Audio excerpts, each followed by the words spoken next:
Hello, I'm Congressman John Yarmuth from Louisville, Kentucky, and the ranking Democrat on the House Budget Committee. This past week, we learned that the Senate's latest iteration of Trump Care, Graham Cassidy they call it, would likely take health coverage away from approximately 32 million people, a staggering 10% of the American public. Let's be clear. We already knew that the bill, if it becomes law, would eliminate protections for people with pre-existing conditions, end Medicaid as we know it, cause premiums to skyrocket, limit choice, condemn millions of working families to financial ruin, and lead to the deaths of thousands of Americans. So, how is it possible that none of these devastating details seem to be having an effect on the President and Republican senators who continue to support this dangerous bill? Because this was never about health care for them. If this were a debate on lowering costs and improving the quality of health care for working families, we'd be having a very different conversation right now. If Republicans in Congress are so desperate to take action on health care, Democrats would be more than happy to work with them on any proposal, provided it meets just one single condition. It has to make things better for the American people, not worse. Graham Cassidy does not come close to meeting that condition. Instead, they're racing to drive up families' costs and destroy their coverage with this legislation. That, to quote President Trump, is mean.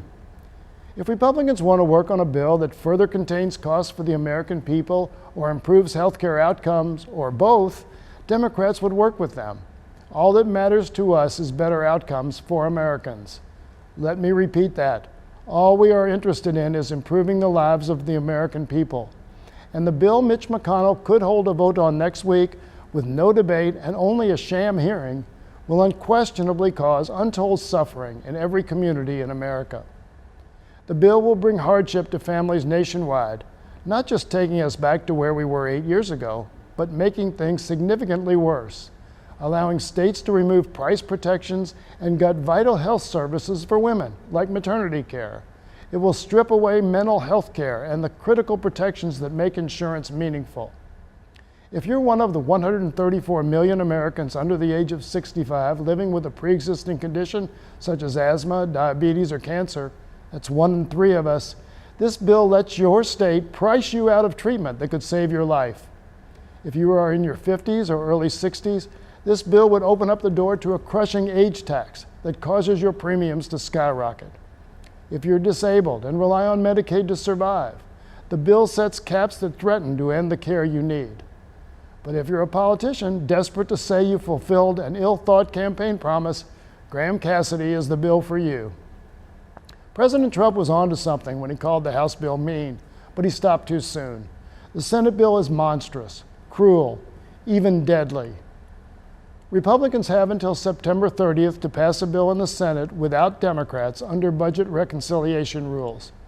It may seem like a trick for them to try to pass a health care bill as a budget bill to avoid working with Democrats. But the truth is, this never was a health care bill. That's why Graham Cassidy is opposed by doctors, hospitals, patients, senior citizens, people with disabilities, and even insurance companies.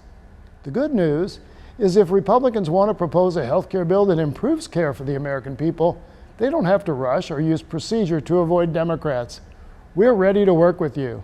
Democrats are already at the table, and we're saving your seats. So please, for the American people, I urge my friends in the Senate to reject the disastrous Graham Cassidy bill, and let's get to work on a real proposal to improve America's health. Thank you.